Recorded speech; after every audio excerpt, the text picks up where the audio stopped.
जंग यरमूक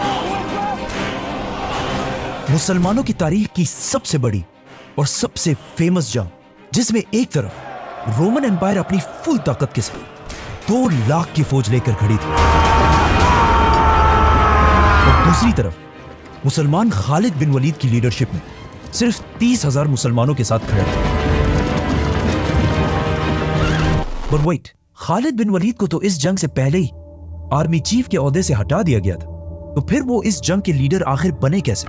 इस जंग की स्टोरी, जंगे यरमूक की स्टोरी, बहुत ही इंटरेस्टिंग होने वाली है। मुसलमानों ने पहले खलीफा अबू बकर रज़ियल्लाहु अन्हु के दौर में उस वक्त की सुपर पावर्स रोमन और पर्शियन एम्पायर से हड्डा ले लिया और जब हजरत उमर रज़ियल्लाहु अन्हु खलीफा बने तो मुसलमान खालिद बिन वलीद की लीडरशिप में इन दोनों एम्पायर से ये सारा इलाका फतह कर चुके थे। लेकिन जैसे ही हजरत उमर खलीफा बने, उन्होंने खालिद बिन वलीद को उनकी पोजीशन आर्मी चीफ के ओहदे से हटा दिया, जिसे हम इस वीडियो में एक्सप्लेन कर चुके, और उनकी जगह अबू उबैदा इब्ने जर्राह को मुसलमानों का नया आर्मी चीफ बनाया। नाउ खालिद बिन वलीद के जमाने में मुसलमान दमास्कस जैसी बड़ी सिटी को फतह कर चुके थे। ये इतनी बड़ी सिटी थी कि ये आज तक सीरिया, शाम का कैपिटल है। तो अबू उबैदा इब्ने जर्राह की लीडरशिप में मुसलमान इस सिटी से भी आगे बढ़े और रोमन एम्पायर की एक दूसरी बहुत ही इंपॉर्टेंट सिटी तक पहुंचे, एमेसा, जिसे आज होम्स कहा जाता है। एमेसा कोई आम सिटी नहीं थी, इसकी लंबी लंबी दीवारें थी और इन दीवारों के सामने एक बहुत बड़ी नहर बनाई गई थी ताकि कोई इस सिटी के दीवारों तक ना पहुंच सके। अबू उबैदा की लीडरशिप में मुसलमानों ने इस सिटी को चारों तरफ से घेर लिया, लेकिन अब मसला यह था कि जब मुसलमान इस सिटी तक पहुंचे तो ये दिसंबर की सख्त सर्दी का मौसम था और यहाँ बहुत ज्यादा बर्फबारी हो रही और मुसलमान तो सारे अरब के गर्म डेजर्ट से आए थे, तो वो इस सर्दी को बर्दाश्त नहीं कर सकते थे। काफी अरसा गुजरने के बाद भी मुसलमान इस सिटी को फतह नहीं कर सके और आखिर एक दिन मुसलमानों ने फैसला किया कि अब हम और थक गए, तो वो इस सिटी को छोड़कर वापस जाने लगे। ये तारीख में पहली दफा था कि मुसलमान किसी जंग को छोड़कर वापस जा रहे थे। ये देखकर अमेसा का जनरल और अवाम बहुत खुश हुई और कहने लगे कि हमें पता था ये अरब इस सर्दी को बर्दाश्त नहीं कर पाएंगे। तो इस सिटी के जनरल ने अपनी फौज को मुसलमानों पर हमले का हुक्म दिया ताकि मुसलमानों को यहाँ से जल्दी भगा सके, जिसकी वजह से उसकी फौज किले से बाहर निकल आई और मुसलमानों का पीछा करने लगी। जैसे ये फौज अपने किले के तोपों और तीरों की रेंज से बाहर निकली तो मुसलमानों की फौज अचानक रुक गई और इन पर हमला कर दी, और एट द सेम टाइम मुसलमानों की इन 2 फौजों ने भी आकर इस फौज पर हमला कर दिया और इस तरह ये सारी फौज खत्म हो गई और इनका जनरल मारा गया। मुसलमानों की आर्मी की इस जबरदस्त प्लानिंग को देखकर यही लगता है कि जरूर ये खालिद बिन वलीद का ही मशवरा हो।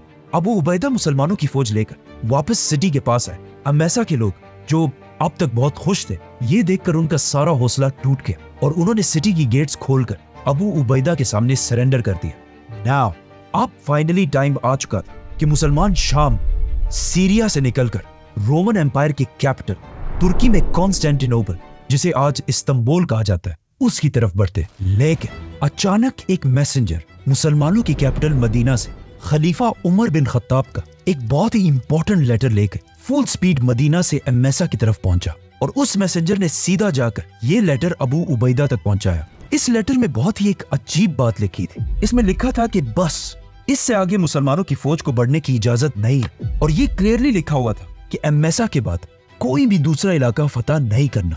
End of course Abu Ubaida और मुसलमानों की सारी फौज ने हजरत उमर के इन ऑर्डर्स को बगैर किसी क्वेश्चन के मान लिया।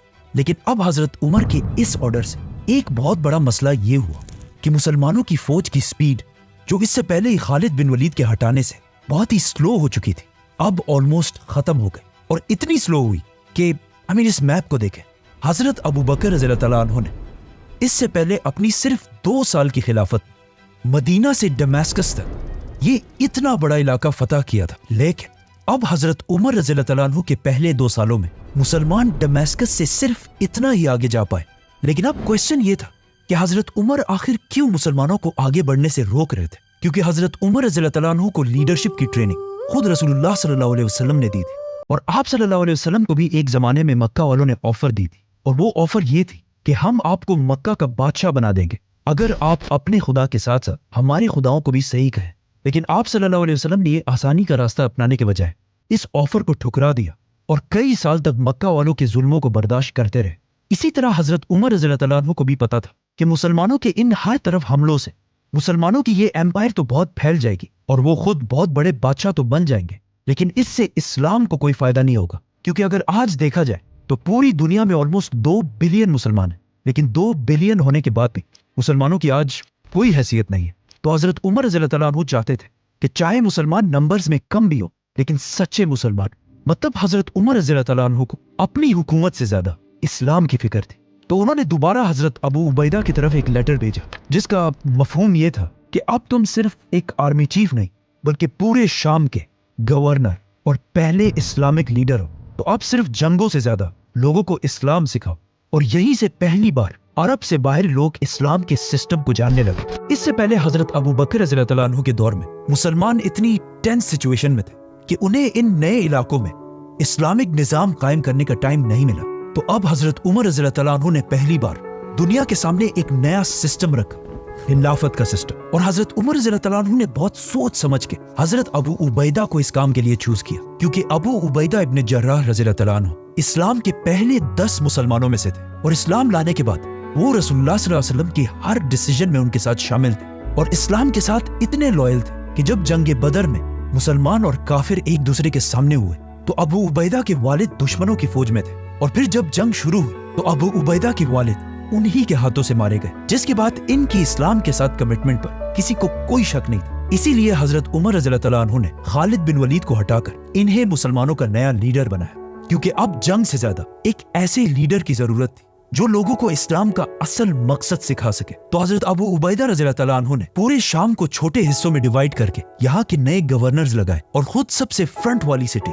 एमेसा में अपना नया हेडक्वार्टर बनाया, ताकि अगर मुसलमानों को कोई भी खतरा हो तो सबसे पहले इनको पता चले। और अपने right hand Khalid bin Walid को शाम के असल कैपिटल दमश्क का गवर्नर बनाया और आमर इब्न आस को उर्दन जॉर्डन का गवर्नर लगाया। और इन इलाकों में बिल्कुल इस्लाम के सिस्टम के मुताबिक ज़कात और जिज़िये का सिस्टम राइज किया, इस्लामिक कोर्ट्स और अदालतें भी बनाई और इवन एक पुलिस का सिस्टम भी बनाया। और सबके सामने यहाँ के ताकतवर लोगों को उनकी पोजीशन से हटाकर आम लोगों की तरह उनको सजाएं दी। ये सब जब रोमन एम्पायर की अवाम ने देखा तो वो हैरान हुए कि ये लोग तो हमारी पिछली हुकूमत से बहुत बेहतर है। आखिर 1 साल से भी ज्यादा अरसा गुजर गया और मुसलमानों ने एमेसा के बाद और कोई भी सिटी फतह नहीं, बल्कि इस टाइम को यूज करके अपने इस एम्पायर को मजबूत करने की कोशिश की। लेकिन इस सारे टाइम से ऑलमोस्ट 1 साल से रोमन एम्पायर के बादशाह को भी टाइम मिला कि वो मुसलमानों के खिलाफ एक बहुत बड़ी फौज बना सके। लेकिन अब रोमन एम्पायर इतनी कमजोर हो चुकी थी कि मजबूरन रोमन एम्पायर के बादशाह हरकल हेराक्लियस ने एक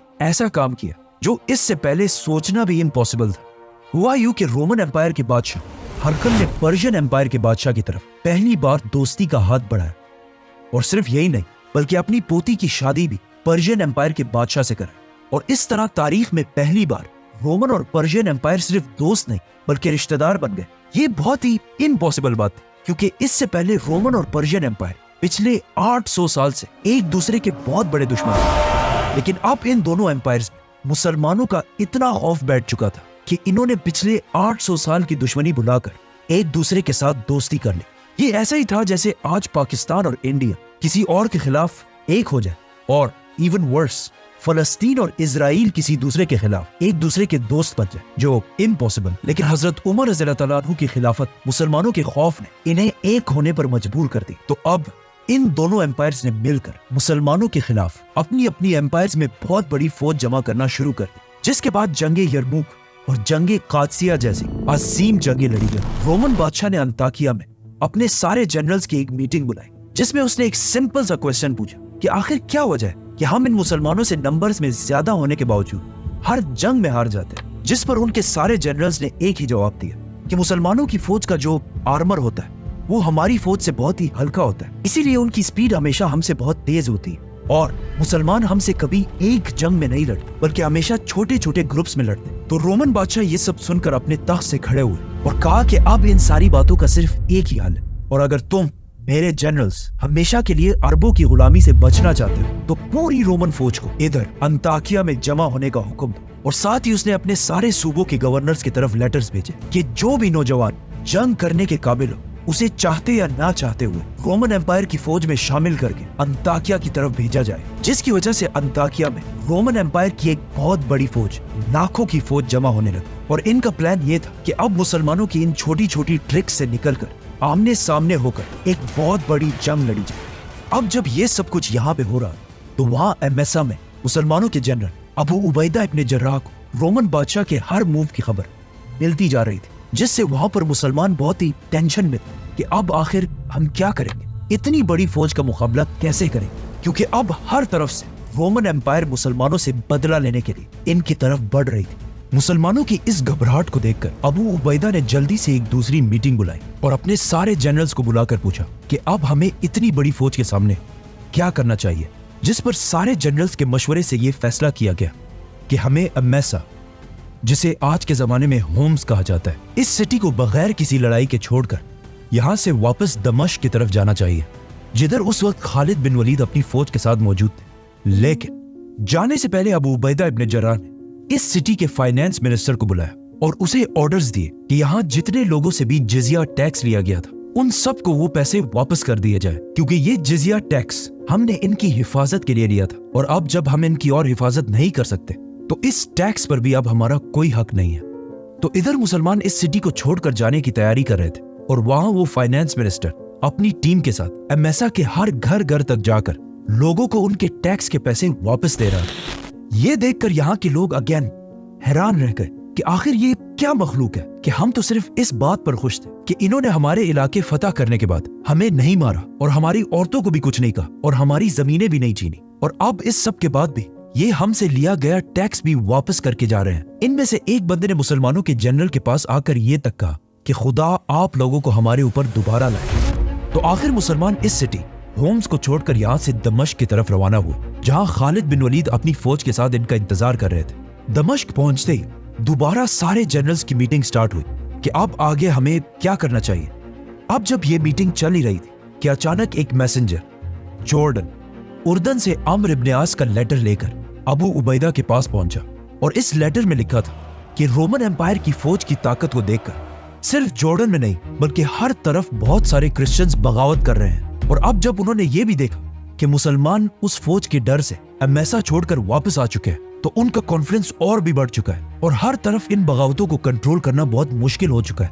अब मुसलमान दोनों तरफ से फंस चुके थे, मतलब इनके सामने रोमन एम्पायर की 2 लाख की फौज इनके तरफ बढ़ रही थी और इनके पीछे हर तरफ लोग बगावतें कर रहे थे। तो मुसलमान जनरल्स को समझ आ गई थी कि अब यहाँ दमिश्क में रहना भी बहुत ही डेंजरस काम है। लेकिन दमिश्क इतनी बड़ी सिटी थी, मतलब ये फैसला इन जनरल्स ने नहीं बल्कि मदीना में खलीफा उमर बिन खत्ताब और उनके मिनिस्टर्स अब्दुर्रहमान बिन औफ, उस्मान और अली रज़ी अल्लाह अन्हु ने करना था। तो सिर्फ कुछ ही दिनों में डायरेक्ट मदीना से उमर बिन खत्ताब का लेटर दमिश्क पहुंचा, जिसमें लिखा था कि फैसला हो चुका है कि दमिश्क की इस सिटी को छोड़ दिया जाए, और सिर्फ दमिश्क को नहीं बल्कि पूरे शाम को छोड़ दिया जाए और यहाँ से पीछे हटकर कोई ऐसी जगह जंग के लिए सेलेक्ट कर जिसकी लोकेशन ऐसी हो कि उसके पीठ के पीछे अरब का इलाका हो, ताकि पीछे से कोई बगावतें ना हो सके और हमारे सारे दुश्मन हमारी आंखों के सामने हो। तो फौरन हजरत उमर रज़ी अल्लाह अन्हु के इस ऑर्डर पर काम शुरू हो गया और मुसलमान दमिश्क को छोड़कर पीछे हटे और जॉर्डन में अम्र इब्न आस की फौज की तरफ रवाना हुआ। बट जाने से पहले यहाँ के सारे लोगों से भी जो टैक्स लिया गया था, अबू उबैदा ने वो टैक्स वापस करने का हुक्म दिया और यहाँ के लोग भी हैरान हुए कि ये कौन लोग हैं आखिर मुसलमानों की ये फौज और अम्र इब्न आस की फौज यरमूक के दरिया के पास एक दूसरे के साथ मिल गई और साथ ही शाम में मुसलमानों की जितनी भी फौज वो सारे भी आकर मुसलमानों की इस फौज के साथ शामिल हो और ये सब रोमन एम्पायर की फौज का इंतजार करने लगे। वहां मदीना में भी हजरत उमर रज़ी अल्लाह अन्हु और उनके सारे मिनिस्टर्स बहुत टेंशन में थे कि अब इतनी बड़ी फौज का मुकाबला कैसे करेंगे, क्योंकि ये अब तक इस्लाम की तारीख की सबसे बड़ी जंग थी। तो उन्होंने इस फौज की मदद के लिए मदीना में इस फौज के लिए लोग जमा करना शुरू कर दिए। तो हजरत उमर रज़ी अल्लाह अन्हु ने मस्जिद नबवी में सबको बुलाकर एक बहुत ही जबरदस्त स्पीच की, जिसमें सबसे पहले वो सहाबा भी सामने आए जो इस्लाम की पहली जंग बदर में भी शामिल थे और अब उनकी एज भी बहुत ज्यादा थी, लेकिन ये जंग इतनी खतरनाक थी कि जंग बदर के 100 सहाबा इस जंग में शामिल होने के लिए तैयार हुए। मतलब जंग बदर के 313 में से 100 सहाबा, जो एक बहुत बड़ा नंबर है। तो ये बदरी सहाबा भी बिल्कुल जंग बदर की तरफ अब तलवार उठाकर जंग यरमूक की तरफ जाने के लिए तैयार हुए। इन्हीं 100 सहाबा को देखकर 1000 और सहाबा भी इस जंग के लिए तैयार हुए और इन 1000 सहाबा को देखकर 5000 और मुसलमानों ने भी यरमूक की तरफ जाने का वादा किया। यह देखकर हजरत उमर रज़ियल्लाहु अन्हु ने भी इरादा किया कि वो खुद इस जंग को यरमूक में लीड करेंगे। लेकिन फिर बाकी सहाबा ने उन्हें समझाया कि यह जंग जीतना बहुत ही मुश्किल काम और कहीं ऐसा ना हो कि मुसलमान ये जंग हार जाए और खलीफा को भी नुकसान पहुंचे, तो इससे इस्लाम को बहुत बड़ा नुकसान होगा, तो आप इस जंग के लिए खुद मत जाए। अब वहां यरमूक के मैदान में एक तरफ 2 लाख और दूसरी तरफ सिर्फ 30,000 की फौज खड़ी थी। लेकिन काफी दिन गुजरने के बाद भी इन दोनों फौजों में कोई भी एक दूसरे पर हमला नहीं कर रहा था और कई हफ्तों तक रोमन कैंप से रात को शराब और पार्टीज की आवाजें आती रहती थी और ऐसा लग ही नहीं रहा था कि ये लोग कोई जंग करने के लिए आए। तो ये देखकर खालिद बिन वलीद ने सोचा कि जरूर इसके पीछे कोई ना कोई साजिश चल रही हो। तो अचानक एक दिन रोमन जनरल वाहान का एक बंदा मुसलमानों के कैंप्स की तरफ आया और अबू उबैदा से कहा कि हम आपसे लड़ना नहीं चाहते बल्कि आप लोगों के साथ एक डील करना चाहते हैं, तो आप अपना कोई स्ट्रॉन्ग जनरल कल हमारी तरफ भेजें। तो अबू उबैदा रज़ियल्लाहु तआला अन्हु ने of course Khalid bin Walid को उनकी तरफ भेजा। जैसे ही खालिद बिन वलीद वहां पहुंचे तो रोमन जनरल ने उन्हें डराने के लिए अपनी फौज को फुल सीधी लाइन में खड़ा किया और फुल आर्मर के साथ भर दिया ताकि मुसलमान जनरल के दिल में रोमन एम्पायर का खौफ बैठ जाए। बट ये लोग किसको डरा रहे थे? खालिद बिन वलीद को? I don't think so. Khalid bin Walid इन सारी चीजों को इग्नोर कर सीधा रोमन जनरल के पास पहुंचे। तो जनरल सारों के सामने खड़े हुए और अपनी स्पीच स्टार्ट की जिसमें उन्होंने जीसस क्राइस्ट की कुछ तारीफ करने के बाद अपने बादशाह हरकल की तारीफ करना शुरू की और कहा कि हरकल रोमन बादशाह पूरी दुनिया का सबसे ताकतवर बादशाह है। और जब वो इसकी कुछ ज्यादा ही तारीफ करने लगा तो खालिद बिन वलीद ने उसे रोक दी और कहा, यस मैं मानता हूं कि तुम्हारा बादशाह सबसे बड़ा बादशाह, हमारे बादशाह से भी बड़ा बादशाह, लेकिन जिस आदमी को हमने अपना लीडर बनाया वो असल में कोई बादशाह है ही नहीं बल्कि खलीफा है। और जिस दिन उसके दिल में बादशाह की थोड़ी सी भी ख्वाहिश पैदा हुई हम उसको उसकी पोजीशन से हटा देंगे। और ये बात बिल्कुल सही थी क्योंकि अगर देखा जाए तो यरमूक के मुसलमानों की इस फौज में खलीफा उमर बिन खत्ताब के अपने बेटे अब्दुल्ला बिन उमर भी शामिल थे, लेकिन किसी जनरल की हैसियत में नहीं बल्कि एक आम सोल्जर की तरह। इसके अलावा पिछले खलीफा हजरत अबू बकर के बेटे अब्दुर्रहमान बिन अबू बकर भी इस जंग में एक आम सोल्जर की तरह शामिल। और इस फौज के जनरल सारे ऐसे लोग जिनका हजरत उमर रज़ियल्लाहु तआला अन्हु के कबीले बनु अदी से दूर दूर तक कोई ताल्लुक नहीं। खालिद बिन वलीद ने ऑफ कोर्स इस मीटिंग में रोमन्स की सारी ऑफर्स को रिजेक्ट कर दी और वापस अपने कैंप्स की तरफ आए। बट एक मिनट, ये अजीब बात नहीं है कि रोमन्स 2 लाख होने के बाद भी मुसलमानों से जंग नहीं बल्कि डील करना चाहते। असल में ये सब कुछ झूठ था। रोमन्स मुसलमानों से कोई डील नहीं बल्कि टाइम बाय करना चाहते थे। याद है हमने कहा था कि इस जंग से कुछ ही अरसा पहले रोमन और पर्शियन एम्पायर दोस्त ही नहीं बल्कि रिश्तेदार बन चुके थे और इन दोनों ने मुसलमानों के खिलाफ एक ही टाइम पर फौजें जमा करना शुरू कर दी।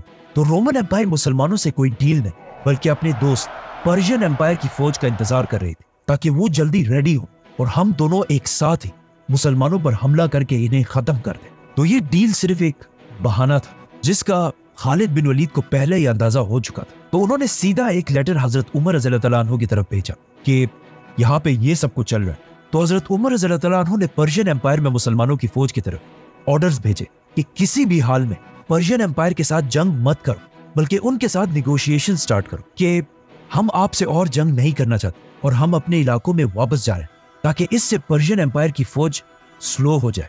And it worked. पर्शियन बादशाह ये सुनकर बहुत ही खुश हुआ और मुसलमानों से इन निगोशिएशंस में उनका बहुत टाइम वेस्ट होने लगा। तो इस तरह हजरत उमर रज़ियल्लाहु तआला अन्हु ने जबरदस्त प्लानिंग से पर्शियन एम्पायर से जंग का खतरा थोड़ा डिले कर दिया। नाउ रोमन फौज यरमूक में अब भी पर्शियन फौज का इंतजार ही कर रही, लेकिन अचानक उन्होंने देखा कि मदीना से एक नई फौज ने आकर मुसलमानों की फौज को ज्वाइन कर लिया।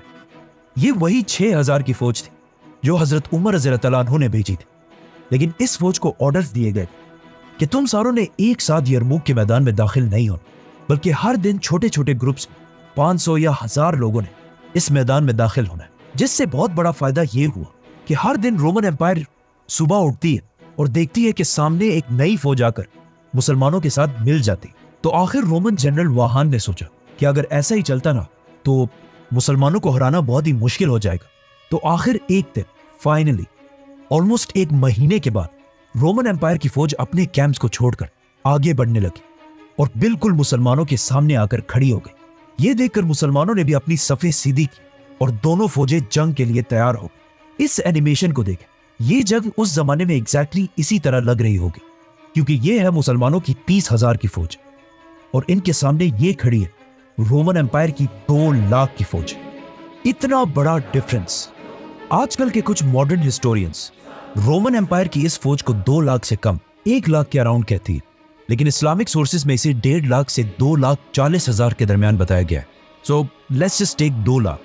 अबू उबैदा ने अपनी फौज को ऑर्गेनाइज किया और अपनी फौज के पीछे अपने 4 मेन जनरल्स खड़े किए, आमिर बिन आस, शुराहबील, खालिद और यजीद बिन अबी सुफियान। जंग से सिर्फ 1 रात पहले अबू उबैदा ने अपने सारे जनरल्स की एक मीटिंग बुलाई और इन सब ने मिलकर जंग की प्लानिंग करना शुरू की।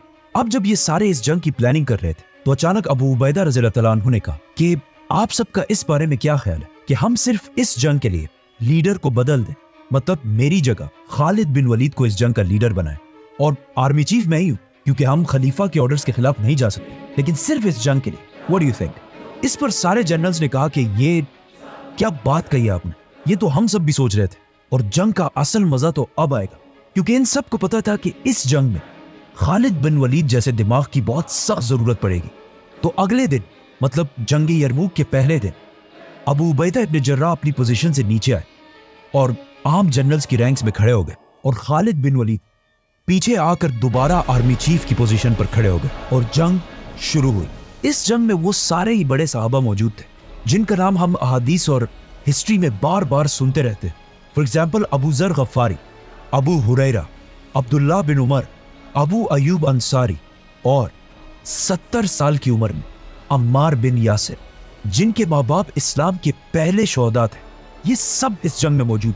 और अबू बकर, उमर और उस्मान रज़ियल्लाहु तआला अन्हु के बेटे भी इस जंग में शामिल थे। जंग का पहला दिन 15 अगस्त साल 636 था, मतलब हजरत उमर रज़ियल्लाहु तआला अन्हु की खिलाफत को 2 साल हो चुके थे। रोमन फौज ने नंबर्स में ज्यादा होने की वजह से पहले मुसलमानों पर हमला कर दिया और बहुत देर तक लड़ाई हुई, लेकिन इस दिन दोनों फौजों को कोई खास नुकसान नहीं हुआ, क्योंकि दोनों ही फौजें एक दूसरे की ताकत और हिम्मत को टेस्ट कर रहे थे। और शाम होते ही दोनों फौजें अपनी अपनी पोजीशंस पर वापस चली गई। इस जंग में एक रोमन सोल्जर जॉर्ज भी शहीद हुआ, शहीद क्योंकि जंग से पहले ही जॉर्ज रोमन आर्मी को छोड़कर इस्लाम कबूल करके मुसलमानों के साथ शामिल हो गए और अपने इस्लाम के पहले ही दिन शहीद हो गए। जंग के दूसरे दिन रोमन एम्पायर ने मुसलमानों को सरप्राइज करने के लिए फजर के नमाज के डायरेक्ट बाद मुसलमानों पर हमला कर दिया। बट खालिद बिन वलीद को इस सब का पहले ही अंदाजा था, तो उनके पहुंचने से पहले मुसलमान जंग के लिए बिल्कुल रेडी खड़े थे। इस बार रोमन्स ने बिल्कुल जोर से हमला किया और आखिर थोड़ी जंग के बाद मुसलमानों की राइट साइड पर, जिसे आमिर बिन आस लीड कर रहे थे, इतना प्रेशर पड़ा कि वो आहिस्ता आहिस्ता मेन लाइन से पीछे हटने लगे और आखिर इतना पीछे तक आ गए कि बिल्कुल मुसलमानों के कैंप्स तक पहुंच गए, जहां मुसलमानों की औरतें और फैमिलीज मौजूद थी।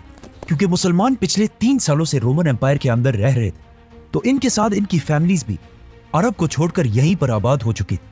जब इन औरतों ने देखा कि मुसलमान जंग से आहिस्ता आहिस्ता पीछे हट, तो उन्होंने अपने कैंप्स के सामने बहुत सारे ऊंटों को लाइन में खड़ा करके ऑलमोस्ट एक दीवार बना दी और खुद तलवार उठाकर रोमन एम्पायर की फौज के सामने जंग में कूद पड़े, जो इससे पहले कभी भी नहीं हुआ था। और कुछ औरतें अपने कैंप से मुसलमान मर्दों पर पत्थर फेंकने लगी और कुछ ऐसे अशार पढ़ने लगी ताकि मुसलमान मर्दों को जंग से पीछे हटने में शर्म आए और वो आगे बढ़े। And it worked. मुसलमानों की फौज और पीछे हटने से रुक गई और अपनी जगह पर मजबूती से खड़ी हो गई। और उसी टाइम खालिद बिन वलीद अपनी फौज लेकर मुसलमानों की राइट साइड की हेल्प के लिए पहुंचे और फिर आमिर इब्न आस और खालिद रज़ियल्लाहु तआला अन्हु ने मिलकर रोमन एम्पायर की फौज को वापस धकेल दिए और वहीं पर वापस लेके आए जहां से जंग शुरू हुई। अब जब जंग दोबारा नॉर्मल हुई तो अचानक मुसलमानों की लेफ्ट साइड, जिसे यजीद बिन अबी सुफियान लीड कर रहे थे, और बर्दाश्त ना कर सकी और ये भी बिल्कुल उसी तरह आहिस्ता आहिस्ता अपने कैंप्स तक पहुंच गए, जहां एक बार फिर मुसलमान औरतों ने तलवार उठाकर रोमन एम्पायर के खिलाफ जंग में शामिल हो गए और बाकी औरतें फिर इन पर पत्थर फेंकने लगे और कुछ ऐसी पोएट्री करने लगे जिससे मुसलमानों का हौसला बढ़ सके। और कहा जाता है कि इन औरतों में से एक हिंदा भी थी, जिन्होंने जोर से एक पत्थर अबू सुफियान की तरफ फेंका और कहा कि अब जाकर अपने उन गुनाहों को साफ करो जो तुमने इस्लाम लाने से पहले किए थे। इस सब के बाद ये फौज भी अपनी जगह पर स्टेबल हो गई। तो ये देखकर Khalid bin Waleed again right side से फुल स्पीड लेफ्ट साइड की मदद के लिए अपनी फौज के साथ दोबारा पहुंचे और फिर इस फौज को भी पीछे हटाकर जंग दोबारा वही ले गए जहां से शुरू हुई। और फिर थोड़ी देर शाम होने के बाद रोमन फौज विदाउट गेनिंग एनीथिंग वापस अपने कैंप्स की तरफ चली गई। यरमुक के तीसरे दिन रोमन एम्पायर ने दोबारा मुसलमानों पर हमला किया और अगेन थोड़ी सी जंग के बाद उसी तरह मुसलमानों की राइट साइड दोबारा पीछे हटने लगी। लेकिन इन्हें इस बार ऑर्डर्स दिए जा चुके थे कि पिछले दफा की तरह सीधी लाइन में पीछे नहीं हटना, बल्कि एक स्पेसिफिक एंगल में हटना है, ताकि रोमन्स की पूरी फौज दो में डिवाइड हो जाए और खालिद बिन वलीद सेंटर से इन पर हमला कर सके। तो मुसलमान फौज ने भी एग्जैक्टली ऐसा ही किया। इसी तरह मुसलमान और रोमन्स शाम तक लड़ते रहे और दोनों साइड से बहुत सारे लोग मारे गए और शाम होते ही रोमन फौज दोबारा अपने कैंप्स की तरफ वापस चली गई। जंग यरमुक का चौथा दिन इस जंग का सबसे खतरनाक दिन था, जिसे आज भी the day of lost eyes कहा जाता है। इस बार रोमन जनरल वाहान ने अपनी स्ट्रेटजी बिल्कुल बदल दी और सुबह होते ही सिर्फ अपनी लेफ्ट साइड की फौज को मुसलमानों पर हमले का हुक्म दिया और दूसरी फौज को आहिस्ता आहिस्ता लेकर आगे बढ़ने लगा। वाहान का यह प्लान बहुत ही जबरदस्त था, क्योंकि कुछ ही देर के बाद अगेन मुसलमानों की राइट साइड जंग से पीछे हटने लगी। खालिद बिन वलीद ने यह देखकर सिचुएशन संभालने के लिए अबू उबैदा और यजीद को हुक्म दिया कि यही खड़े रहने के बजाय तुम रोमन फौज पर हमला कर दो, और खुद राइट साइड पर मुसलमानों की मदद के लिए पहुंचे। अबू उबैदा और उसकी फौज ने आगे जाकर रोमन एम्पायर को काफी देर तक रोका रखा और काफी देर तक जंग इसी तरह चलती रही। आखिर रोमन जनरल ने अपने आर्चर्स को आगे किया और उन्होंने अबू उबैदा की फौज पर तीर बरसाना शुरू कर दिए, जिससे बहुत सारे मुसलमान शहीद हुए और जो मुसलमान बच गए उनमें से 700 लोगों के आंखों में तीर लगी, जिससे वो ऑलमोस्ट ब्लाइंड हो गए, जिससे मजबूरन अबू उबैदा की फौज आहिस्ता आहिस्ता पीछे हटने लगी। अब चौथे दिन पहली बार मुसलमानों की राइट और लेफ्ट दोनों फौजें इतने पीछे चली गई कि दोनों फौजें अपनी कैंप्स तक पहुंच गई और वहां एक बार फिर औरतों ने अपने कैंप से निकलकर तलवार उठाकर रोमन एम्पायर के खिलाफ लड़ना शुरू कर दिया और बाकी औरतों ने दोबारा मुसलमानों पर पत्थर फेंकना शुरू कर दिए ताकि उनकी अरब गैरत जाग सके। यरमुक के इस जंग में मुसलमान औरतों के इस रोल से बाद में एक मुसलमान सोल्जर ने यह भी कहा कि उस दिन यरमुक के दिन हमें रोमन एम्पायर की फौज से इतना डर नहीं लगता जितना इन औरतों की बातों और पत्थरों से लगता था। इसी तरह मुसलमानों की फौज रोमन एम्पायर से बहुत छोटी होने के बाद भी अपनी जगह पर मजबूती से खड़ी हो गई, जिस पर रोमन सोल्जर्स भी हैरान थे कि हम इनसे इतना ज्यादा होने के बाद भी इन्हें आखिर क्यों पीछे नहीं हटा पा रहे। और आखिर कुछ ही देर बाद शाम हो गई और रोमन फौज 2 लाख होने के बावजूद अब तक कुछ हासिल ना कर सकी और मजबूरन उन्हें जंग से पीछे हटना पड़ा। रोमन एम्पायर की फौज और जनरल का ख्याल था कि ये ज्यादा से ज्यादा 1 या 2 दिन की लड़ाई होगी, लेकिन मुसलमानों के हौसले और जज्बे को देखकर रोमन एम्पायर का मोराल बिल्कुल डाउन हो गया। मुसलमानों को भी इस चौथे दिन सबसे ज्यादा नुकसान हुआ और जब मुसलमान अपने शहीदों को जंग से उठाने के लिए गए तो उन्हें इन्हीं शहीदों में से इक्रमा बिन अबू जहल भी मिला, जो इस जंग में बहुत बहादुरी से लड़े थे और जंग के दरमियान ही शहादत की कसम उठा चुके थे। मतलब कितनी अजीब बात, ये इक्रमा अबू जहल का बेटा था जो इस्लाम का सबसे बड़ा दुश्मन था और अब उसी अबू जहल के बेटे ने इस्लाम के लिए अपनी जान भी कुर्बान कर दी थी। चौथे दिन के बाद रात को वाहान ने अपने सारे जनरल्स की मीटिंग बुलाई और पूछा कि ये आखिर क्या हो रहा है, हम क्यों नहीं जीत पा रहे। तो उसे बताया गया कि मुसलमान तो पीछे हटने वाले नहीं है और अब हमारी फौज भी बहुत ज्यादा थक चुकी है और लड़ाई के काबिल नहीं रही। तो अपने सारे जनरल्स के मशवरे से वाहान ने आखिर एक फैसला किया। 5वां दिन शुरू होते ही मुसलमान बिल्कुल रेडी जंग के लिए खड़े थे, लेकिन उस दिन रोमन एम्पायर ने हमला किया ही नहीं, बल्कि अपनी तरफ से एक मैसेंजर मुसलमानों की तरफ भेजा जिसने खालिद बिन वलीद को बताया कि रोमन फौज अब और जंग नहीं करना चाहती, तो बस हम इस जंग को इधर ही खत्म कर देते, किसी और दिन फिर दोबारा लड़ लेंगे। मुसलमान इसके बाद भी उसी तरह अपनी लाइंस बनाकर खड़े रहे, लेकिन 5वें दिन कोई लड़ाई नहीं हुई। तो खालिद बिन वलीद ने अपने सारे जनरल्स को मीटिंग के लिए बुलाया और उन्हें रोमन्स की इस ऑफर के बारे में बताया। तो कुछ जनरल्स ने बताया कि सिर्फ रोमन्स ही नहीं बल्कि मुसलमान भी काफी थक चुके हैं, तो हमें चाहिए कि हम इस ऑफर को मान लें। लेकिन अबू उबैदा और खालिद बिन वलीद दोनों की राय ये थी कि जंग तो अभी सिर्फ शुरू हुई है। तो सारों की बातें सुनने के बाद खालिद बिन वलीद खड़े हुए और उन्हें बताया कि अब तक हमारी स्ट्रेटेजी यही थी कि हम इन पर हमला नहीं करेंगे और अपनी जगह पर खड़े रहकर सिर्फ इन्हें थकाएंगे, और जब ये लड़ लड़ कर थक जाएंगे तब हमारी असल गेम शुरू होगी। तो खालिद बिन वलीद ने रोमन जनरल की ऑफर रिजेक्ट कर दी और सारी मुसलमानों की फौज को हमले के लिए रेडी रहने का हुक्म भेजा। छठे दिन रोमन फौज के बजाय एक यंग रोमन वॉरियर ग्रेगरी, जो बहुत ही पावरफुल सोल्जर था, अपनी फौज से सामने आया और मुसलमानों के जनरल को चैलेंज किया। तो पहली बार अबू उबैदा इब्न जर्राह उससे जंग के लिए आगे बढ़े, लेकिन खालिद बिन वलीद ने एकदम उन्हें रोक दिया कि आपकी उम्र 50 साल के करीब है, आप कैसे इस यंग लड़के से लड़ पाएंगे?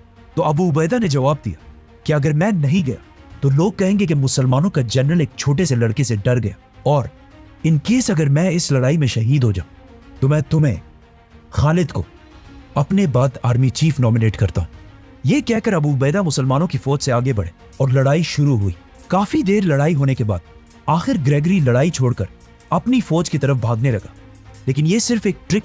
जैसे ही अबू उबैदा उसके पीछे गए, उसने एकदम पीछे मुड़कर तलवार से फुल स्पीड उनकी तरफ वार की, लेकिन at the last second Abu Ubaida ने उसे डॉज करके अपनी तलवार से उसकी गर्दन उड़ा दी। ये देखकर पीछे खड़े खालिद बिन वलीद जोर से अल्लाहु अकबर का नारा लगाया और उन्हीं के साथ पूरी मुसलमान फौज नारे लगाने लगी। और इसी के साथ खालिद बिन वलीद ने 6 दिनों के बाद पहली बार मुसलमानों की फौज को रोमन एम्पायर पर हमले का हुक्म दिया। अबू उबैदा अपनी जगह पर ही खड़े रहे और पीछे से मुसलमानों ने उन्हें ज्वाइन करके रोमन एम्पायर पर हमला कर दिया और मुसलमानों की फौज फुल स्पीड आकर रोमन एम्पायर की फौज से टकरा गई। लेकिन मुसलमानों की इस सारी एक्साइटमेंट और जज्बे के बाद भी रोमन एम्पायर की फौज मुसलमानों से इतनी ज्यादा थी कि मुसलमान उन्हें ज्यादा कोई नुकसान नहीं पहुंचा पाए और काफी देर तक जंग इसी तरह चलती रही और बहुत सारे मुसलमान शहीद होने लगे। और आहिस्ता आहिस्ता ऐसा लगने लगा कि खालिद बिन वलीद ने यह हमला करके बहुत बड़ी गलती की है, क्योंकि अब यहां से पीछे जाना भी इम्पॉसिबल था। रोमन जनरल वाहान भी खालिद बिन वलीद की इस गलत स्ट्रेटेजी को देखकर बहुत खुश हुआ और मुसलमानों की तरफ देखकर मुस्कुराने लगा। लेकिन अचानक उसने देखा कि खालिद बिन वलीद अपने घोड़े पर अकेले मुसलमानों की राइट साइड पर फुल स्पीड भागने लगा। लेकिन उसने सोचा कि अकेले ये एक शख्स हमारा क्या बिगाड़ लेगा। किसी को पता नहीं था कि खालिद बिन वलीद आखिर अपने घोड़े पर कहां जा रहे हैं। जैसे ही खालिद बिन वलीद मुसलमानों को क्रॉस करते हुए पहाड़ के करीब पहुंचे तो अचानक आउट ऑफ नोवेयर पहाड़ के पीछे से 8000 हॉर्समैन फुल स्पीड खालिद रज़ियल्लाहु तआला अन्हु के साथ शामिल हो गए और इन 8000 हॉर्समैन ने रोमन एम्पायर की फौज पर राइट साइड से हमला कर दिया। अब इसका किसी को पता नहीं था। जंग से एक रात पहले ही खालिद बिन वलीद ने इन 8000 हॉर्समैन को इस पहाड़ के पीछे भेजा था और इन्हें ऑर्डर्स दिए थे कि जब तुम मुझे अपने घोड़े पर फुल स्पीड भागता हुआ देखो तो यही तुम्हारा हमला करने का सिग्नल है। ये 8000 हॉर्समैन बहुत तेजी से रोमन एम्पायर की फौज को क्रश करने लगे। ये देखकर रोमन एम्पायर की सारी फौज में खौफ फैल गया, जिससे रोमन एम्पायर की फौज आहिस्ता आहिस्ता जंग छोड़कर हर तरफ भागने लगी और मुसलमान इनका पीछा करने लगे। ये फौज जंग से फुल स्पीड इस पुल की तरफ भागी जो इनके भागने का मेन रास्ता था। लेकिन जैसे ही ये फौज पुल के करीब पहुंची, उन्होंने देखा कि यहां भी पहले से मुसलमान फौज का एक डिवीजन खड़ा है और इन्हें भी एक रात पहले खालिद बिन वलीद ने इस फौज से छुपाकर पीछे ब्रिज के पास खड़ा किया था। मतलब खालिद बिन वलीद की कैलकुलेशंस इतनी पावरफुल थी कि उन्हें पता था कि ये जंग तो मैं जीत जाऊंगा, लेकिन जंग हारने के बाद जब रोमन्स भागेंगे तो मैं इन्हें भागने भी नहीं दूंगा। और कहा जाता है कि जब खालिद बिन वलीद ने यह मंजर देखा तो उन्होंने थोड़ी देर के लिए अपनी आंखें बंद की और अल्लाह का इस अजीम फतह पर शुक्रिया अदा किया और फिर अपनी आंखें खोलकर सबसे पहले पूछा कि वाहान किधर है। तो उन्हें बताया गया कि वाहान तो यहां से भाग चुका है। तो खालिद बिन वलीद भी फुल स्पीड उसके पीछे गए और कुछ ही देर में उसे पकड़कर मार दिया। इस जंग यरमुक को बैटल ऑफ द सेंचुरी कहा जाता है, जिसने दुनिया की तारीख को हमेशा के लिए बदल दिया, क्योंकि इस जंग से पहले शाम और इस सारे इलाके में लोग ग्रीक और एरामेक जबान बोला करते थे। लेकिन इस जंग के बाद अगर आज तक देखा जाए तो यहाँ के लोग अपनी जबानें छोड़कर आज अरबी जबान बोलते हैं। और ये इलाका शाम, जो एक जमाने में क्रिश्चियनिटी का सेंटर हुआ करता था, आज पूरा का पूरा मुसलमान है। अब सिर्फ इमेजिन करें, जब इस फतह की खबर मुसलमानों की कैपिटल मदीना पहुंची होगी तो वहां के सारे मुसलमान कितने खुश हुए होंगे। But at the same time जब इस जंग के हार की खबर रोमन एम्पायर के बादशाह हरकल तक पहुंची तो उसने अंताकिया में आखिरी बार खड़े होकर शाम की तरफ देखा और कहा, ए शाम की जमीन, मैं तुम्हें सलाम पेश करता हूं। तुम दुनिया की सबसे खूबसूरत जमीनों में से एक हो, लेकिन अफसोस आज के बाद हम दोबारा यहां कभी भी नहीं आ सकेंगे। और ये कहते ही हरकल शाम को हमेशा के लिए छोड़कर अपने कैपिटल इस्तांबुल चला गया। इस जंग के बाद शाम में मुसलमानों को फ्री हैंड मिला कि वो जहां भी जाना चाहे जा सकते थे। लेकिन मुसलमानों ने रोमन एम्पायर के कैपिटल तुर्की जाने के बजाय अपनी सारी फौज इस जंग के कुछ ही दिनों बाद एक दूसरी सिटी की तरफ मोड़ी, पैगंबरों की सिटी जेरूसलम, जिसे फतह करने का मुसलमान बहुत टाइम से इंतजार कर रहे थे। इसीलिए यरमुक के कुछ ही दिनों बाद मुसलमान फौज यरमुक से सीधा जेरूसलम की तरफ गई और इस सिटी को चारों तरफ से घेर लिया। लेकिन मुसलमानों के इस खिलाफत के सारे मसले यरमुक के साथ खत्म नहीं हुए, क्योंकि जंग यरमुक के सिर्फ 2 महीने बाद मुसलमानों की तारीख की दूसरी सबसे बड़ी जंग शुरू होने ही वाली थी, जिसे जंग कादसिया कहा जाता है। Subscribe.